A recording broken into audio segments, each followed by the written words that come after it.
Olá, olá, olá, pessoal. Como eu tinha dito, eu vou começar falando, né, nessa live aqui que eu tanto quis fazer por tanto tempo. Peraí, deixa eu ver se eu consigo aumentar. Aê! Eu vou começar falando de um assunto que vai parecer muito nada a ver, mas é que eu já tinha prometido falar desse assunto e eu arranjei uma forma de conectar isso com o que eu vou falar. Então, vocês sabem que há muitos anos a internet está numa treta se estas coisas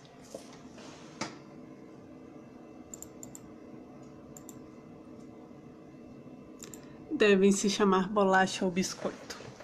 Pois bem, eu acabei pesquisando linguisticamente e descobri. É claro que a gente sabe que língua é uma coisa mutável, cada região do país tem o seu sotaque, blá blá blá.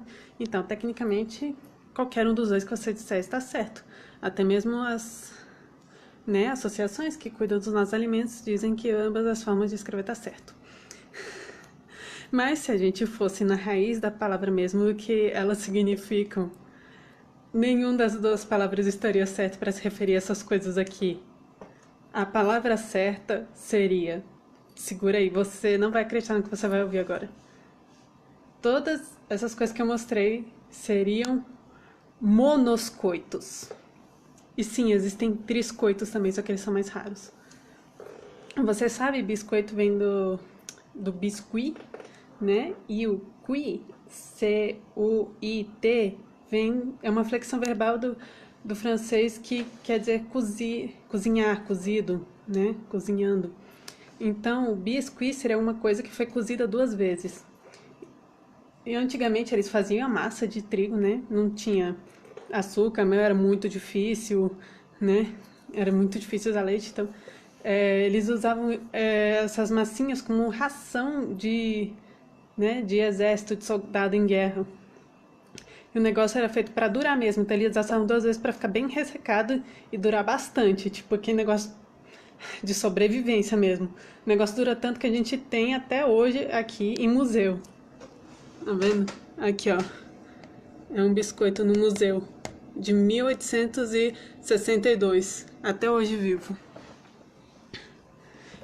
Mas aí, quando a Europa começou a colonizar as Américas, né, que eles tiveram mais acesso a melado, a mel, açúcar, chocolate, e aí começaram a incorporar essas coisas na receita, né, e perceberam, a gente não precisa fazer um negócio tão duro assim se a gente não tá indo pra guerra, né, então vamos deixar apenas mais maciozinho, assando só uma vez, e aí ficou a coisinha gostosa que a gente conhece hoje. Já o nome bolacha, só que o nome biscoito já tinha pegado, né? Não ia chamar de monoscoito nem coito, né? Imagina, a gente chamava comida de coito. Só que o nome já tinha pegado. E já bolacha, já é um termo do português bem antigo, esse acha aí era a antiga forma do inho, então era um bolo pequenininho, né? Então se a gente fosse também pela raiz da palavra, pão de mel seria uma bolacha, um cupcake, um muffin, mas não essas coisas que eu mostrei aqui, né? Tá, então qual é a ligação disso do que a gente vai estudar hoje? Porque estudar, eu já falo como professora. Porque se a gente estuda a história, a gente fica aqui se debatendo, né, do que é o que não é, por que é assim, por que é assado, mas se a gente estuda a história e volta lá nas origens das coisas, as coisas ficam muito mais claras, né? Por exemplo, essa palavra bolacha também tem uma influência do holandês, a palavra que eu não vou saber pronunciar de jeito nenhum, não falo holandês, mas que também foi a mesma palavra que deu origem ao cookie. Então o cookie é o ultimate bolacha.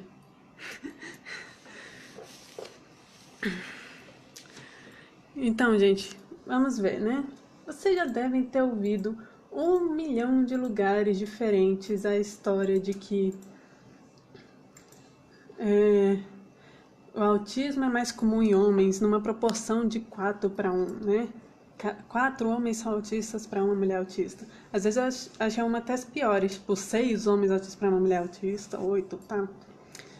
E às vezes também existe o mito de que o autismo nas mulheres seria mais grave, por assim dizer. Eu acho que isso tudo é mentira. Mas a gente tem que entender, gente, que essa é uma questão que não é do autismo exclusivamente. É uma questão que vem desde a história da medicina, da psicologia, da psiquiatria, né? A questão da saúde na mulher é uma questão, assim, histórica. E o autismo está no meio dessa confusão. Então, a gente tem que entender toda essa história para entender como a gente chegou até aqui. Isso também tem a ver com o famoso mito de que as mulheres teriam mais propensão à depressão, por exemplo. Então, olha aqui, que bonitinho. Onde? Tô tentando não refletir. Cadê a luz? Tá dando pra ler aqui, gente. Fiz uma apresentação de slide. Como não... Como não tem como passar aqui diretamente pra live, eu tô fazendo assim, filmando ela. Então, vamos lá. Então, vocês já ouviram essa história, né? O famoso mito do 4:1. Mas eu quero mostrar pra vocês, né, que... né, essa é a proporção que dizem que é. Mas, de acordo com algumas fontes que eu andei estudando, né, olha só, gente, a gente ainda não tem certeza de qual é a proporção exata, porque só muito recentemente que a gente está tendo noção dos problemas que existem de diagnóstico, né? Ainda vai demorar um tempo para a gente conseguir corrigir todas essas coisas e chegar na proporção certa. Mas o que a gente ouviu de chute, né? O que eu ouvi, né? De uma estimativa, vamos ao termo mais técnico, de uma grande estudiosa sobre a área do autismo em mulheres, que seria de 1,5 homem para uma mulher. Então, gente, de onde que veio essa diferença tão gigante de 4 para 1,5?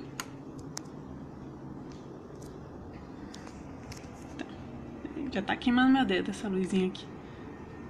Deixa eu desligar. Pronto. Então, como é que a gente chegou aqui? Como eu disse, a gente tem que primeiro entender o contexto histórico, né? Porque o autismo não está dentro do contexto da história dos estudos da medicina, da psicologia, né? Então, vou ter que falar disso primeiro. Antigamente, se achava que homens e mulheres, isso desde a Grécia Antiga, gente, muito, muito antigo esse pensamento, de que homens e mulheres seriam muito semelhantes em si mesmos, sendo diferentes apenas nas suas partes reprodutoras, né? Tem estudos antigos, né, mostrando o desenho do aparelho reprodutor masculino e do aparelho reprodutor feminino, que o cara desenhou os dois de uma forma muito parecida, né? Infelizmente eu não consegui encontrar esse desenho para mostrar para vocês, mas é assim, ele estava focando na semelhança ao invés da diferença. Então, e até mesmo na Grécia Antiga tinha aquela, eu até outro dia compartilhei memória de que na Grécia Antiga tinha a ideia de que se nascia homem, a mulher era uma questão de quanto de calor tinha durante a gravidez, né? E tinha até relato que as pessoas acreditavam na época, era tido como coisa científica mesmo. Verdade, de uma menina que estava correndo, né? Fazendo muito esforço físico, aí, pum, caiu um pinto e virou um menino. Né?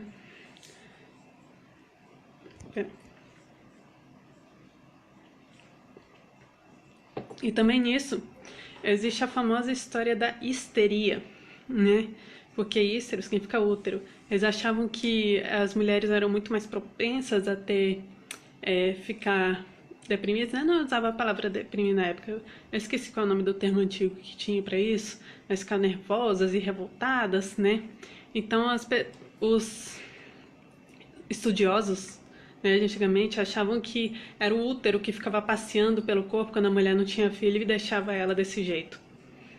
Eu vou dar todas as referências de tudo que eu tenho aqui no final, tá, gente? Então, ao longo do tempo foi mudando, né, essas definições, sempre achando, nossa, que a mulher que não quer casar, a mulher que não quer ter filho, né? Seria uma mulher doente mental, né? Uma mulher histérica.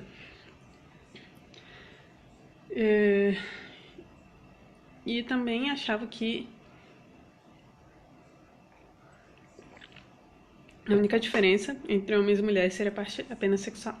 Esses são dois pontos importantes a entender. Mas é claro, gente, que a gente sabe que o motivo que as mulheres eram tristes, revoltadas, né, é machismo. É porque as mulheres foram oprimidas. Se hoje é ruim, imagina antigamente. Então, mas aí, né, medicina evoluindo e tal.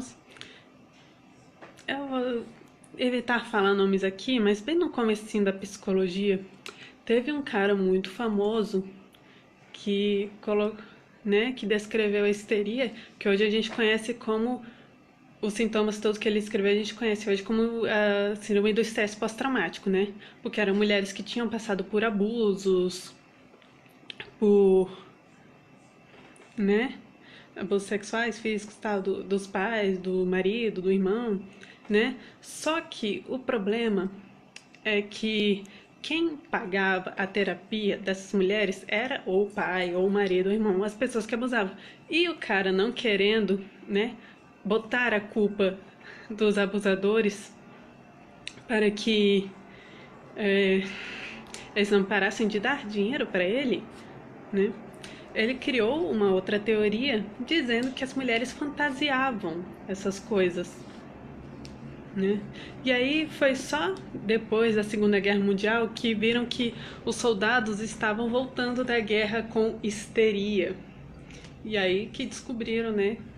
E que foi colocado o estresse pós-traumático, ou seja, as mulheres sofreram por causa disso durante anos, milênios, né? Mas foi só quando os homens, em grande massa, apresentaram o mesmo problema psicológico. Vou deixar essa pergunta para o final, Marizene. Me lembra lá no final, tá? Que é muito interessante, inclusive.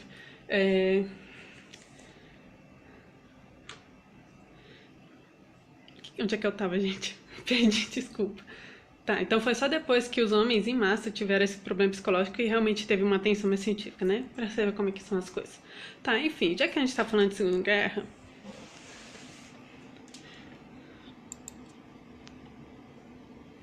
Então, eles achavam que a mulher era naturalmente doente. Eu achava que o corpo da mulher causava uma doença psicológica, né? Mental. Causava a histeria, né? Eles achavam que o corpo da mulher tinha propensão a ser depressivo, a ser agressivo, né? A ser revoltado. E não percebia que, claro, isso era efeito da opressão. Então, Segunda Guerra Mundial. O que aconteceu? Nazismo aconteceu, experiências horríveis que faziam que os nazistas fizeram com os judeus, né? Tinha também,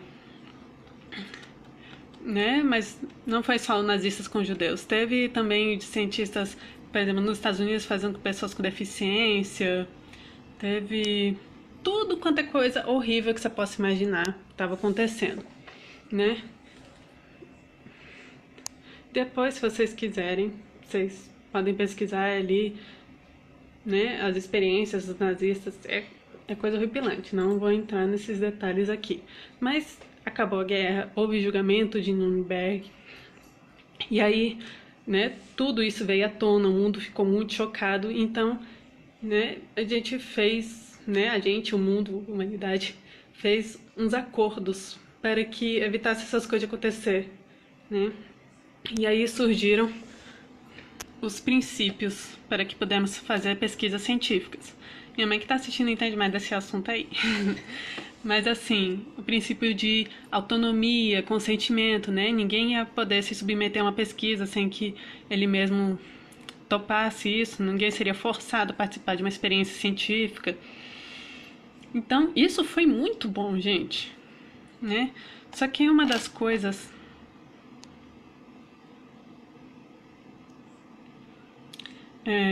que veio disso é que eles estavam evitando que mulheres participassem das pesquisas.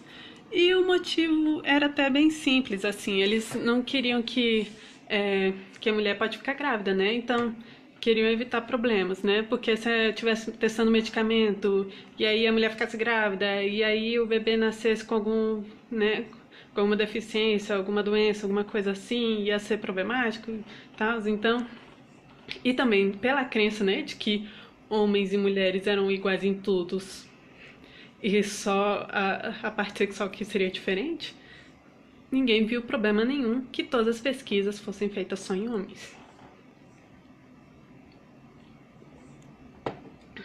Então, né? Então pesquisa mesmo fora da área de testar medicamentos, né? Meio que virou norma só fazer pesquisa em homens. Virou até meio que aquela história do macaco, sabe? Que vocês já viram aquele vídeo lá? Os 4 macacos estavam foi comer a banana, né? Botaram a escada para pegar a banana e os outros levaram água fria e tal. Depois vocês veem essa história, mas é tipo isso, né? Repete tanto que a gente nem sabe de onde começou. E aí o que aconteceu?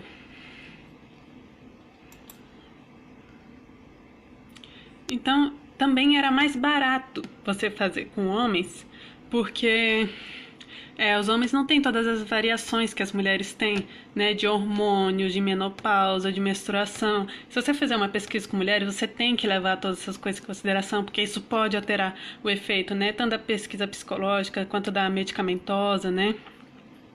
Tudo isso tem influência.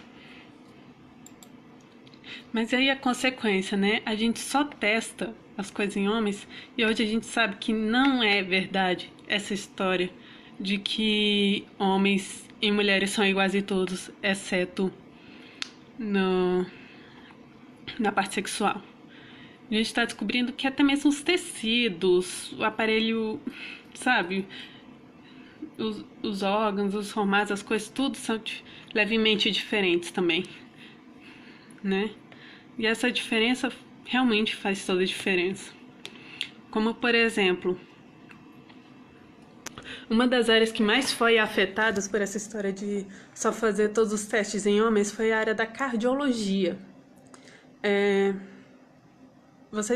Hoje em dia eu acho que já está um pouquinho mais divulgado que as mulheres sentem os sintomas do infarto de uma forma diferente dos homens. Enquanto os homens têm aquela famosa dor no peito, né, que fica lá e das mulheres normalmente elas passam mal do estômago, né, tem outros sintomas que são diferentes e normalmente não são mostrados e divulgados como sintomas de infarto. E também os testes para detectar o infarto, né, então já o risco de ter o entupimento da artéria, o teste padrão ouro, né, o que é considerado o melhor de todos, não estava detectando a propensão de infarto em mulheres. Porque os homens, né, acumulam a gordura na veia de uma forma muito mais localizada, né? A gordura está naquele ponto ali.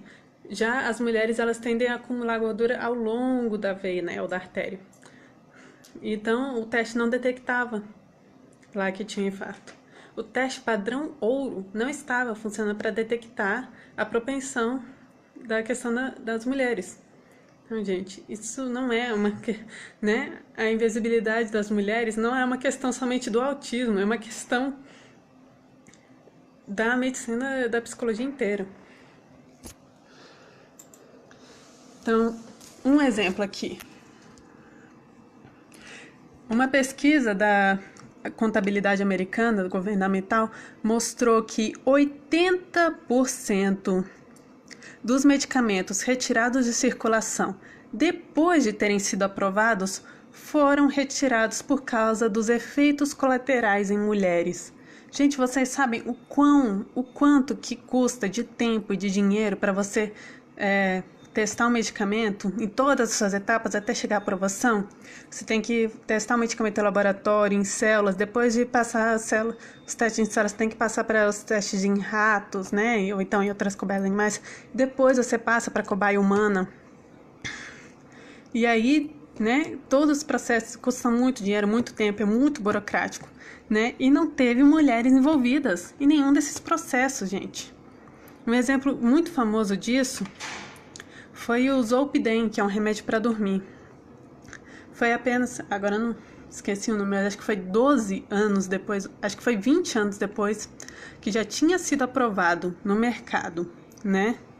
Lá da FDA dos Estados Unidos. E estava em circulação e estava tomando só 20 anos depois que eles perceberam que para as mulheres a dose tinha que ser a metade dos homens. 20 anos, gente. E aí, eu lembro da médica que estava dando a palestra sobre esse tema, né, que ela é médica de emergência. Ela conta que tinha muitos acidentes de carro envolvendo mulheres de manhã cedo. E ela com certeza vê a questão do Zolpidem aí, porque a mulher tomava um medicamento para dormir de noite, e quando ela acordava de manhã ainda tinha bastante desse medicamento na sua corrente sanguínea. Então elas ficavam mais, não é lerda a palavra certa, mas sonolentas, né, com reflexos lentos para poder dirigir, e aí tinha acidentes. Imagina quantas mulheres nossas morreram de acidente de carro porque não envolveram mulheres na pesquisa, né? E aí isso me faz pensar também. E esses medicamentos que a gente usa, receita comumente para autismo, né? Risperidona, Neuropetil, Aristab e tal. Será que eles foram testados em mulheres? Será que eles sabem a diferença que dá em mulher ou homem, né? A maioria dos neurologistas, dos psiquiatras, eles não vão, estão fazendo por maldade, né? De receitar a mesma quantidade de homem para mulher e não se ater nessa questão, né? Alguns até vão dizer, sei que tem uma diferença, mas não sabe dizer exatamente qual.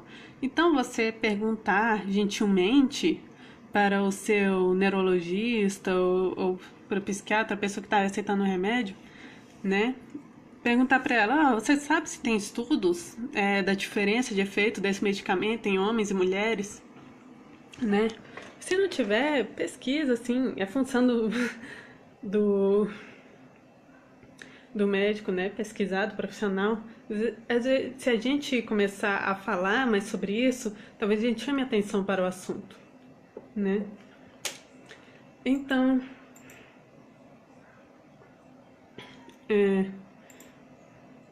acho que eu botei esse slides na ordem errada. Mas vamos lá.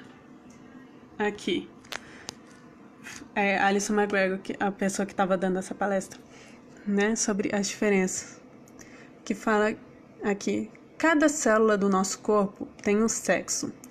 É importante perceber, desde quando somos concebidos, cada célula do nosso corpo, pele, cabelo, coração, pulmões, contém nosso DNA único. E que esse DNA contém os cromossomos que vão destinar se somos macho ou fêmea, homem ou mulher. Costumava-se pensar que esses cromossomos meramente determinavam se iriam nascer com testículos ou ovários. Mas agora sabemos que essa teoria está errada, ou pelo menos um pouco incompleta, né? E essa diferença, eu esqueci de botar esse trecho também da fala dela, que essa diferença também pode ser responsável pela diferença do efeito em medicamentos, né? E de tantas outras coisas, né? Por que a mulher acumula a gordura de forma diferente do homem, né?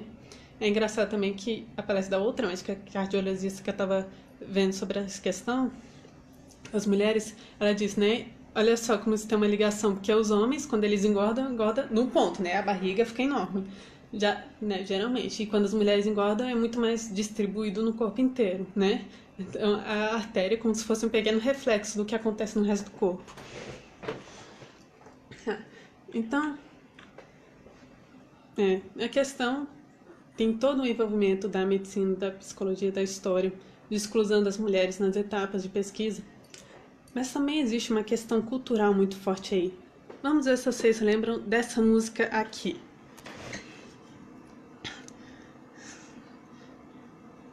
O homem abomina tagarelas, garota caladinha ele adora. Se a mulher ficar falando o dia inteiro e fofocando, o homem se zanga, diz adeus e vai embora. Não vai querer jogar conversa fora, que os homens fazem tudo para evitar. Sabe quem é mais querida? É a garota retraída, só as mais bem quietinhas vão casar. Caso vocês lembrem, essa música vem, que é a música que a Úrsula tá cantando, né? No Corações Felizes, né? A Portrait of Fortunate Souls, no filme da Pequena Sereia. Isso é 1989, gente. Eu sei que vocês podem dizer que é a vilã que tá cantando, né? Mas ela não tá tirando isso do nada. As pessoas que escreveram a música não estão tirando isso do nada. Isso realmente é um pensamento, né, que estava entranhado na cultura muito mais forte antigamente, mas acho que ainda perpetua um pouquinho até hoje, né? Então a gente tem essa percepção que a mulher calada é uma mulher boa.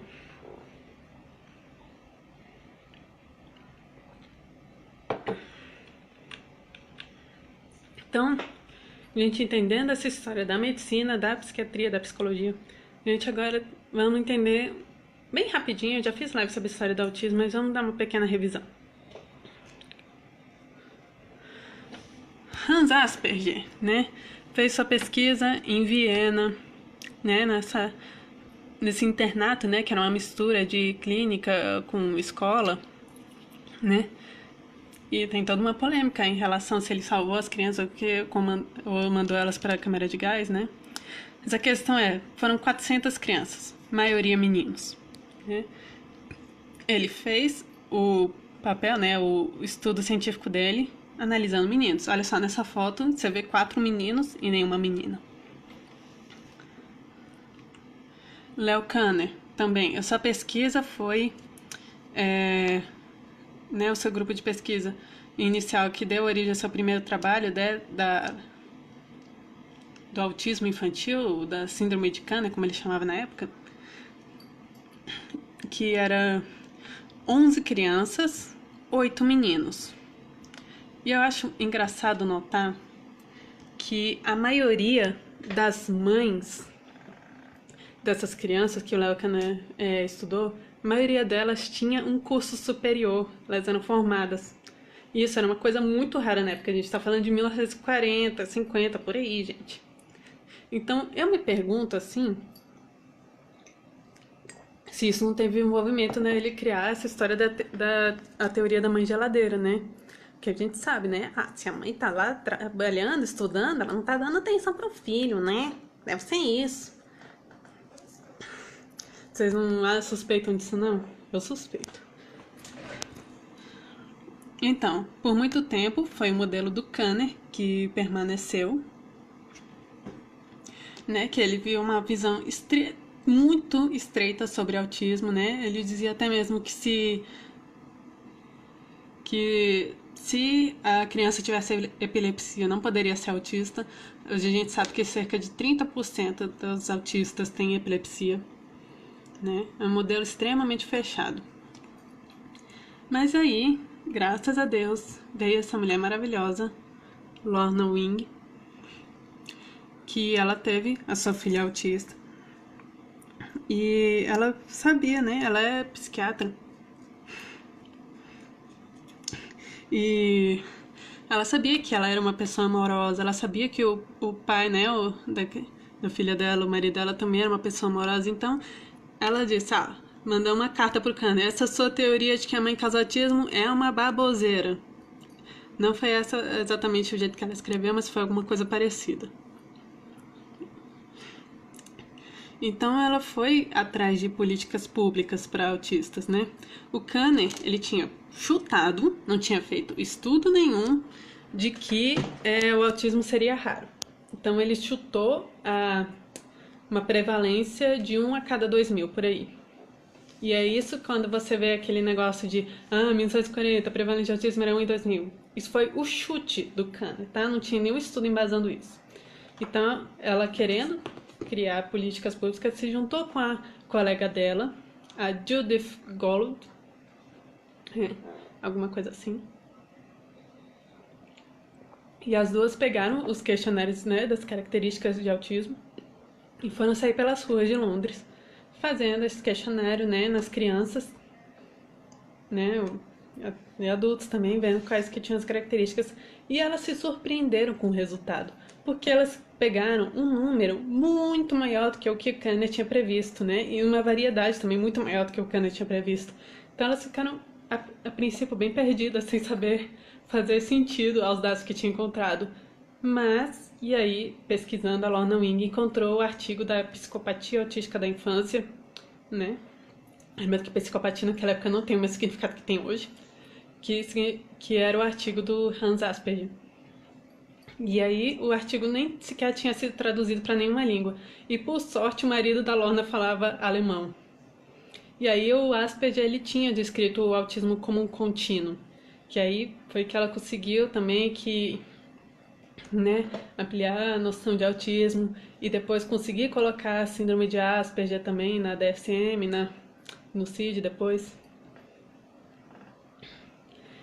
Então, gente, vamos lá.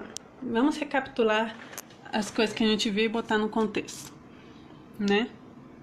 Ligando os pontos do século XX. Eu devia ter animado isso. Ok, vamos lá. Em primeiro lugar, a gente tem de um lado a exclusão sistemática de mulheres em pesquisas médicas e científicas, né?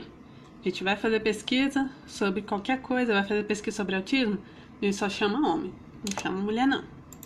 Do outro lado, a gente tem os critérios extremamente limitados para o diagnóstico de autismo. E também, né, eu acho que eu vou escrever aqui também, que esses critérios foram feitos observando autistas em homens. Então, além deles serem extremamente fechados, eles eram feitos para meninos. Então, na junção dessas duas questões, o que a gente tem? Só foi estudado o autismo em homens. Basicamente, os testes identificadores feitos para diagnosticar autismo masculino. Ou seja, não só o que o Hans Asperger e o Leo Kanner fizeram lá atrás, mas, né, o Hans Asperger fizeram lá atrás, mas também o que continuou, porque todas as pesquisas subsequentes que eles fizeram para continuar avaliando os critérios diagnósticos foram feitos estudando meninos, reforçando o autismo masculino e ignorando o feminino. Então, Amanda, com isso você quer dizer que existe diferença no autismo de homens e mulheres? Sim, existe. Lembrando, gente, autismo é um espectro, né? Cada um é de um jeito. Não existe regra geral para todos, né? Então, eu vou falar daqui das características mais comuns de autismo em mulheres, mas não quer dizer que todas as mulheres têm que ter essas características, né, se for autista. Ou então que os homens não possam ter essas características, ou então que uma mulher não pode ter essas características no autismo masculino, tá, gente? É um geral. Lembre-se disso. Então tá. Para não chamar, então, né, de masculino, feminino, a gente vai chamar de típico e atípico, né? O típico é o que está no critério diagnóstico. O atípico é o que passa despercebido do critério diagnóstico. Não confundir com o autismo atípico da CID, tá? Essa é outra história. Aqui que eu botei para ilustrar o típico e o atípico. Aqui no típico eu botei para ilustrar o foca, o Spock e a Luna no atípico. Então, características, né? Normalmente os garotos têm dificuldade de empatia, têm empatia baixa. Normalmente as garotas têm hiperempatia. Normalmente os garotos autistas gostam de leituras técnicas, de livros científicos, né? De coisas, né, que são assim, técnicas. E as garotas normalmente gostam de leituras de ficção, de romance, como qualquer outra pessoa. Como qualquer outra pessoa, tá? Como a maioria das garotas. Normalmente os garotos são mais envolvidos com as exatas, com a matemática, com a ciência, com a biologia, com a química. Normalmente as garotas autistas estão mais envolvidas com as artes, com as línguas, né? Com as ciências sociais. Normalmente os garotos têm interesses especiais que não são comuns para os neurotípicos da mesma idade. É um menino que gosta de robótica, o cara adulto que gosta de Bob Esponja, né? É umas coisas assim que não se encaixam muito bem. Já as garotas autistas podem ter interesses especiais que são coisas comuns para outras garotas neurotípicas da mesma idade dela. A garota autista de 13 anos pode ter interesse especial no Justin Bieber, né? Nos YouTubers. A criança autista, menina, ela pode ter um interesse na Baby Alive. A mulher autista, ela pode ter um interesse especial em maquiagem. né? Mas lembrando, né, que existe uma diferença entre o interesse especial e o hobby neurotípico, né? Se você analisar de perto o interesse especial da mulher autista e o hobby da neurotípica, você vai ver uma diferença bem significativa aí.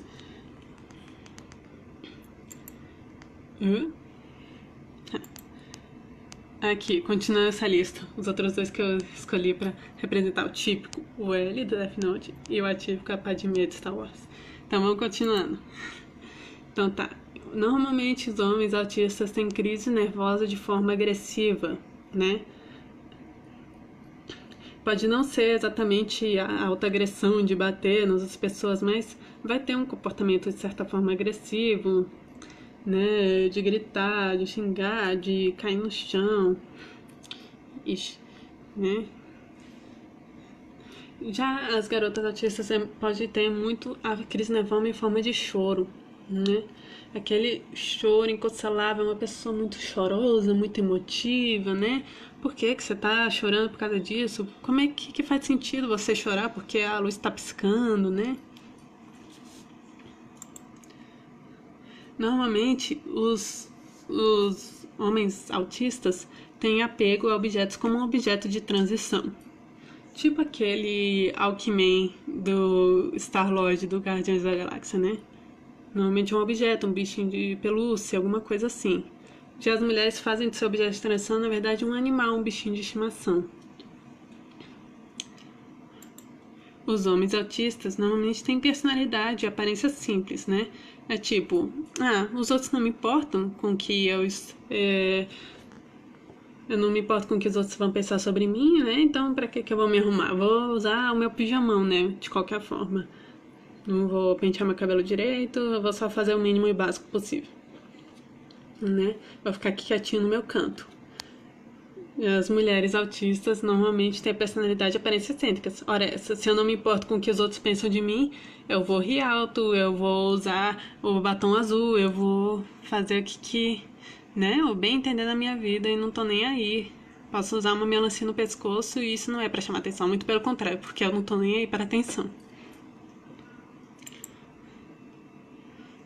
Então, os homens autistas geralmente têm dificuldade com jogos de imaginação e fantasia, né?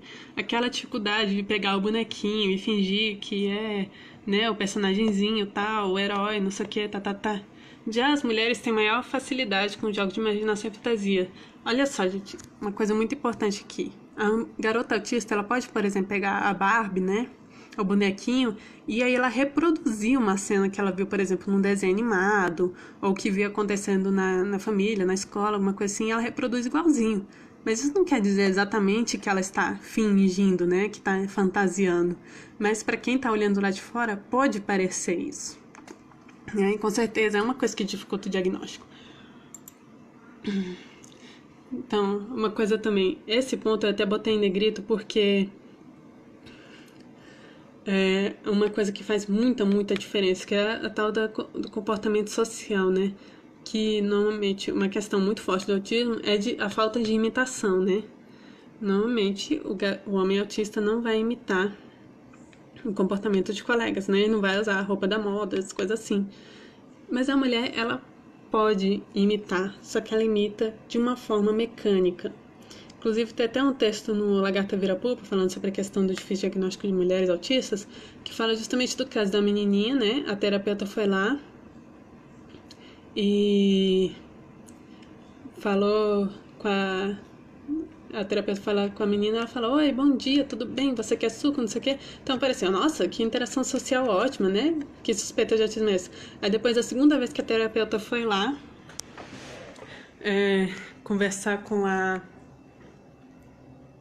garota, ela fez tudo igualzinho, da mesma forma. Ou seja, aquela interação social ótima era um script, né? É como se fosse uma peça de teatro que ela tivesse ensaiado e reproduzia aquilo igualzinho. Tem muito também da mulher autista, né? Dela ver a amiguinha dela, alguma pessoa que ela admira, né? E ela copia o comportamento daquela garota. Mas ela copia de uma forma mecânica, não tipo, eu vou usar essa blusinha aqui porque todo mundo tá usando essa lantejourinha, né? Não, é uma forma bem mecânica, assim, certinha, né? Fazer exatamente do jeito que eu quero. E então, qual é o resultado disso? Quando a mulher tem o autismo típico, né? As características do autismo dela se parecem com as características masculinas, né? E o homem também, quando ele tem um autismo que é tipo, né, de características masculinas, eles recebem o diagnóstico, né? Eu botei o Sheldon e Amy aqui para ilustrar isso. Já quando a mulher autista, ou quando o homem autista tem as características do autismo feminino, né, do autismo atípico, eles não recebem diagnóstico, né? Eu botei aqui para ilustrar a Ellie Woods, de Legalmente Loira, e o Barney do How I Met Your Mother, que são dois autistas fora da caixinha, né? Que a gente vê eles como autistas, né? A comunidade autista entende esses dois personagens como autistas, só que eles não são esse autismo do Sheldon e da Amy. Eles são completamente diferentes e provavelmente ficariam sem diagnóstico na vida inteira.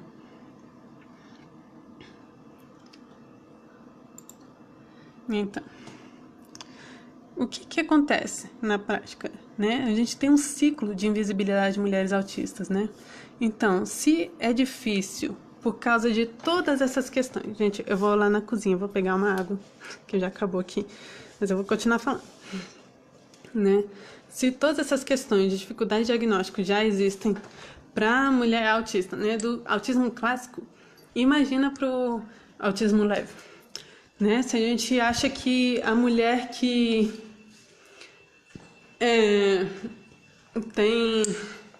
que é caladinha é a boa moça, né, que vai ser a boa esposa, a gente só vê isso como uma coisa positiva, né, culturalmente. Se os critérios diagnósticos foram feitos para analisar o autismo em homens e passa despercebido esses pequenos detalhes que são fariam todo o diagnóstico numa avaliação de autismo leve, para assim dizer, em mulheres. Imagina o quanto que existe de subdiagnóstico em mulheres autistas leves, né, falantes, para assim dizer. Uma coisa interessante de notar, das mulheres autistas que eu conheci, né, na internet, das outras ativistas e tal, gente, quase todas só receberam o diagnóstico depois de adulta. Foi quando elas estavam assim, procurando entender o que estava de errado na vida delas, que elas pesquisaram sobre autismo, e aí descobriram que, né, isso se encaixava, né? E hoje são adultas e conseguem, né, entender além desses critérios fechados para autismo masculino, né? E felizmente hoje em dia a gente tem né, mais estudos mostrando as características diferentes, né, do autismo em mulheres, e aí as mulheres estão conseguindo se identificar. Gente, eu sou uma exceção quando fui diagnosticada com 8 anos. E isso ainda é considerado tardio para os critérios da OMS, né? Que eles recomendam que o diagnóstico seja antes dos 3 anos por aí, né? Mas olha só, recomenda ser antes dos 3 anos. Eu sou uma exceção por ter sido aos 8, e todas as outras foi tipo no final da adolescência, depois de 20 anos. Tem gente se descobrindo autista depois de 50, gente. Então você vê o nível de invisibilidade que a mulher autista tem. Então, como é que esse ciclo se prolonga?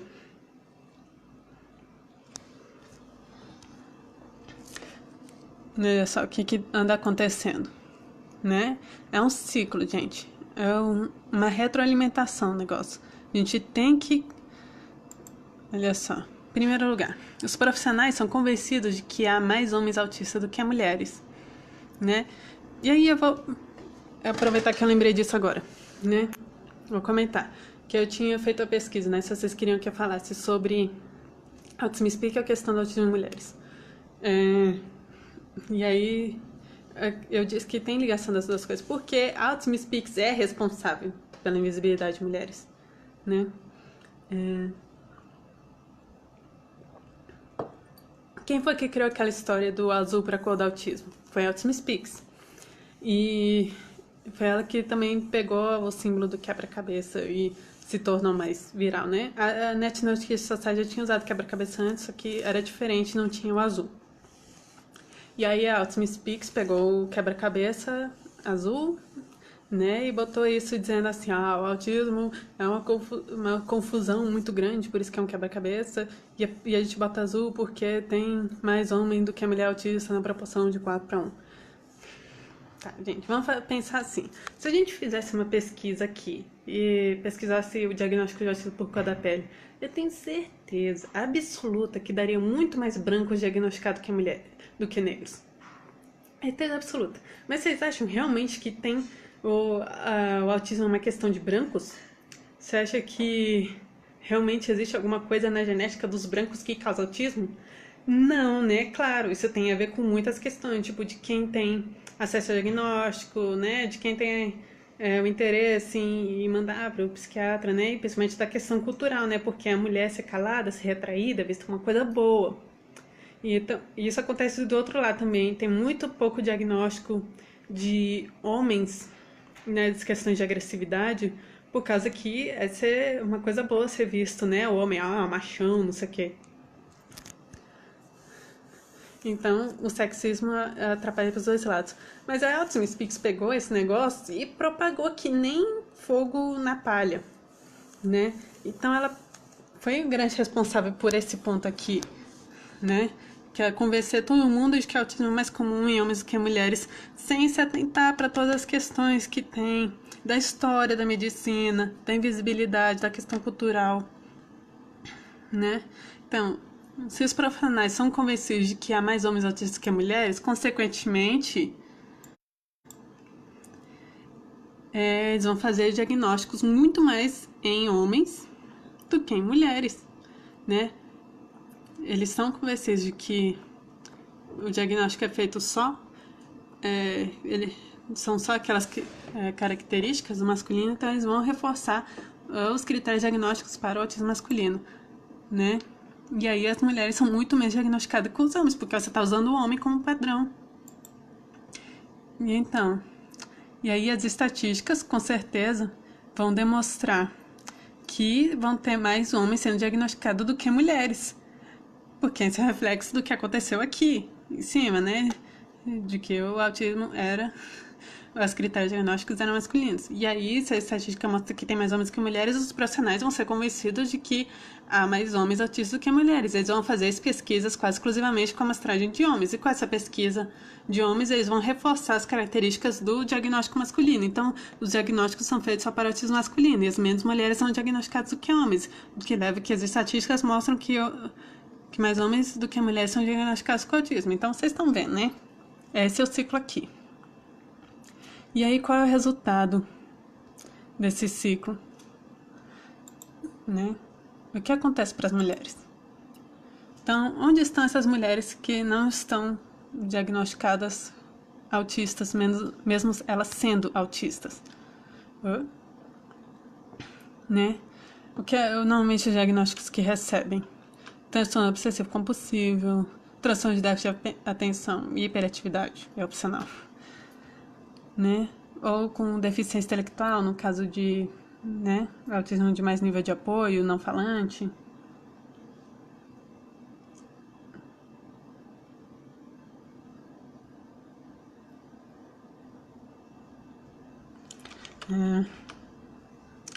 Algumas até chegam a receber o diagnóstico de esquizofrenia, porque os profissionais são tão convencidos de que só homens são autistas, né? E que é muito raro as mulheres serem autistas, que eles vão dar qualquer outro diagnóstico que não seja autismo para as mulheres. E aí o que acontece com essas mulheres, né? Embora possa existir qualquer uma dessas condições correlacionadas ao autismo, eu não estou dizendo que é uma coisa ou outra, né? O que acontece com a mulher que não é uma dessas coisas e tem diagnóstico dessas coisas, né? Ou então até mesmo que é autista com essas outras coisas, não tem o diagnóstico de autismo, o que normalmente costuma acontecer, né? Transtorno de ansiedade social também é um diagnóstico muito comum que acontece para as mulheres autistas, né? Fobia social. E aí, o que elas desenvolvem? Depressão, ideação suicida. Por que eu não me encaixo? Por que eu não sou igual às outras garotas da minha idade? Né? Especialmente na adolescência, né? por que que eu sou tão diferente minha vida inteira? Todo mundo diz que a mulher é uma pessoa que entende as interações sociais muito melhor que o homem. Por que eu não consigo entender? Então, desenvolve ansiedade. As mulheres já são cobradas socialmente de serem perfeitas, né? E agora imagina você ser um autista sendo cobrado nessa sociedade. Quanto de ansiedade isso não gera? E é uma questão também de um outro estudo que surgiu que cerca de 4% das mulheres internadas com anorexia, acho que foi na Inglaterra isso, elas eram autistas não diagnosticadas, né? Porque você imagina, né, a questão de querer se encaixar socialmente, de não se encaixar, e a pressão da sociedade para que as mulheres sejam bonitas e magras, né?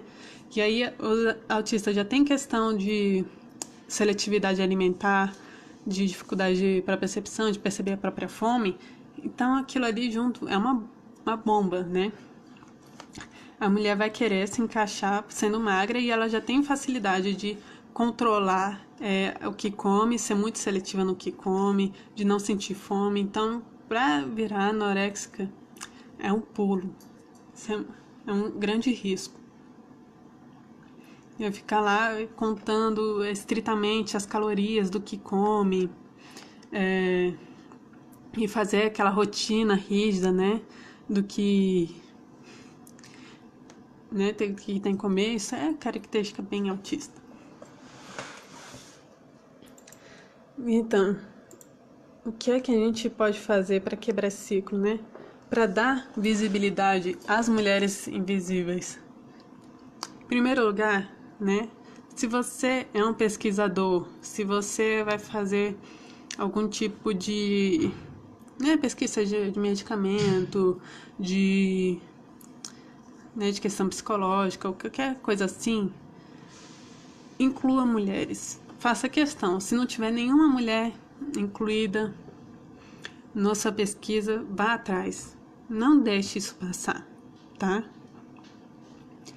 Outra questão que você pode fazer: conscientizar e informar os profissionais sobre autismo atípico, sobre características de mulheres autistas que são diferentes dos homens, né? Eles têm que ficar atentos a essa questão de que os critérios diagnósticos não cobrem as nuances do autismo feminino. E outra coisa também super importante, a gente tem que divulgar quais são essas características, né? E quebrar a ideia de que mais homens são autistas do que as mulheres, né? Ou seja, vamos quebrar esse azul, né? Vamos quebrar essa história de 4-1, né? O problema do azul é que eles sempre colocam depois, né? Porque o autismo é mais comum em homens de 4-1, sendo que a gente já tem estatísticas mais novas, já caiu para 3-1. E se a gente conseguir continuar quebrando esse ciclo, provavelmente vai cair ainda mais.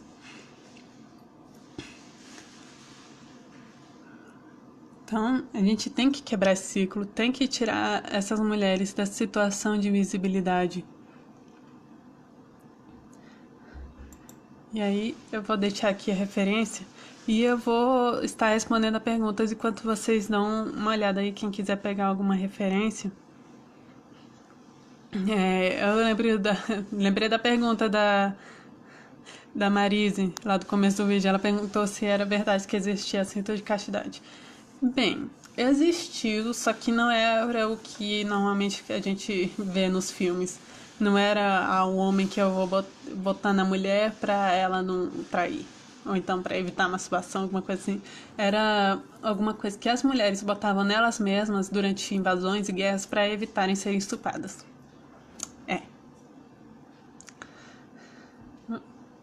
Gente, desculpa, ainda tem 3 referências aqui que ainda não botei da forma BNT certinho. A Cirlei perguntou da fonte da estatística de 3-1. Eu sei que quem me passou essa estatística foi a Raquel Del Monte. Eu vou perguntar para ela da fonte, né? Eu acho que a Luciane Ratadani também sabe. dessa fonte. Vou perguntar pra elas depois, tá?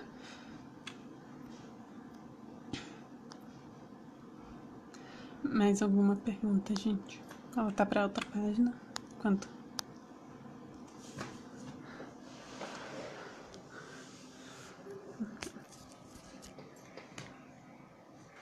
Então, eu estava pensando que faz sentido você chamar um macaron de bolacha, porque ele realmente parece um bolinho pequeno. Ele tem a parte de cima, um recheio e a parte de baixo. E o recheado também pode ser biscoito, mais recheio, mais biscoito.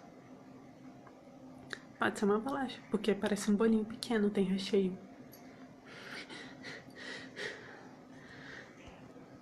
Então, gente, acho que estamos aqui, eu acho que já 1 hora certinha de live.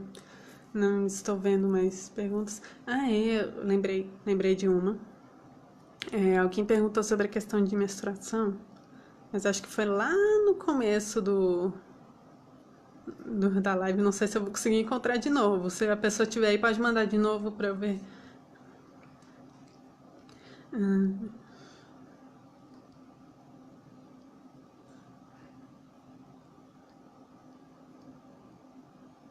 Não encontrei.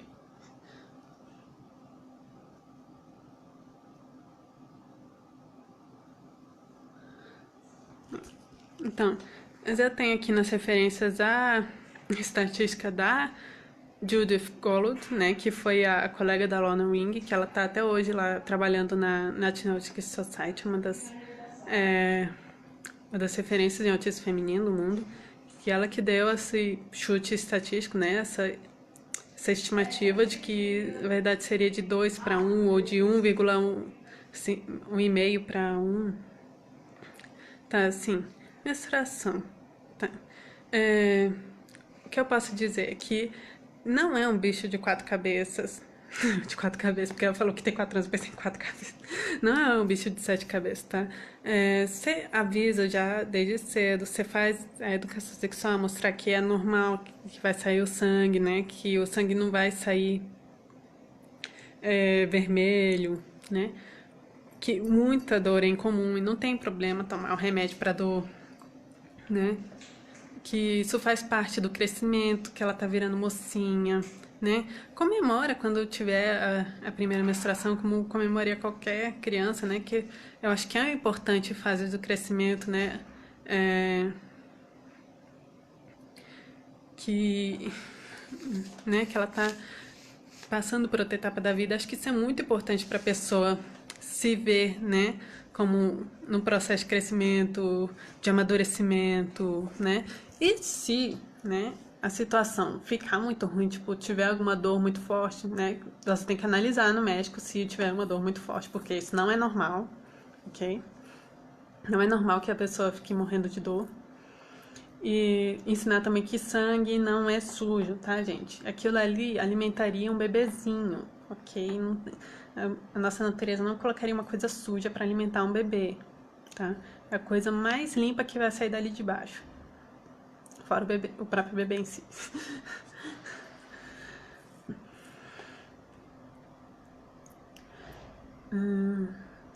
Mas então, né?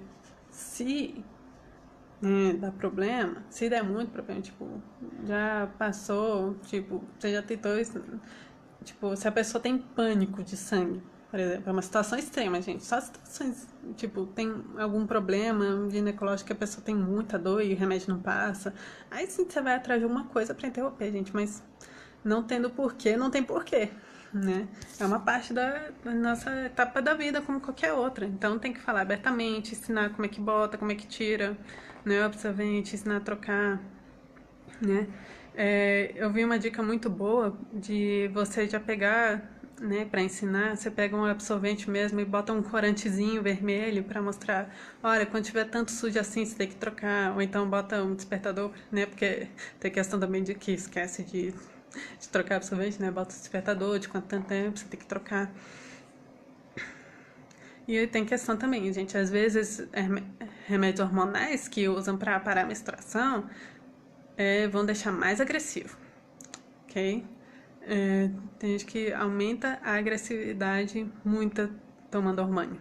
Então toma cuidado, né? Porque infelizmente tá uma certa moda de querer interromper a menstruação só porque é autista.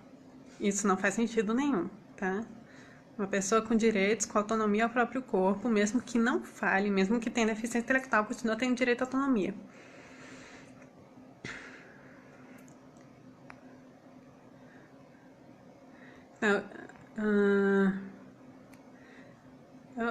A questão de ficar comendo o que não é comestível, eu acho que tem uma síndrome com esse nome, acho que é síndrome de pica, né? Que a pessoa tem o impulso de comer coisas que não são comestíveis. Depois dá uma pesquisada nisso. Né? A gente tem que ensinar as coisas de mocinha, né? Como ensinaria pra qualquer pessoa. Né, gente? Claro que adaptando a linguagem, né? O entendimento, mas vocês entenderam, né? Então, gente, mais alguma pergunta?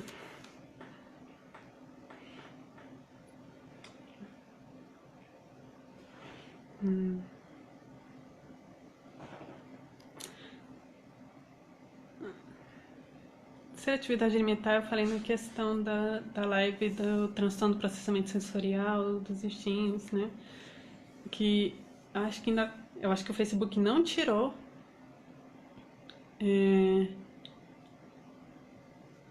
do ar a minha live sobre STEAM e transtorno do processamento sensorial. Eu vou deixar o link depois de 3 sites que eu achei muito bons para a questão, né? Que são esses daqui. Saí. São esses 3 sites aqui que são muito bons, né? O autismo se manifesta de forma diferente em mulher, meninas, né? Esse outro aqui, por que ele tá rosa? Por que ele tá amarelo? Ninguém tá vendo o que tá acontecendo aqui. Esse é em inglês, né? Autism is Different Girls. E tem a questão, né? É super bem referenciado esse texto, né? Tem só gente top, pesquisadores de gênero, de psicologia, psiquiatria, assinando esse texto, né? Quando a loucura é filha do machismo.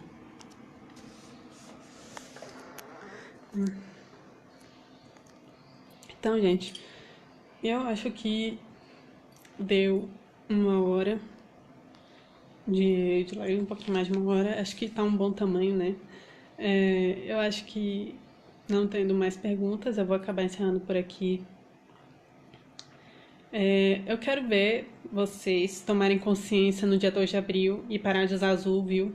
Vocês viram aqui toda a fundamentação teórica de quão malefício direto isso traz, tá bom? Tô só de olho pra ver se vocês vão no dia 2 de abril vão usar azul de novo, tá? Tô de olho em vocês.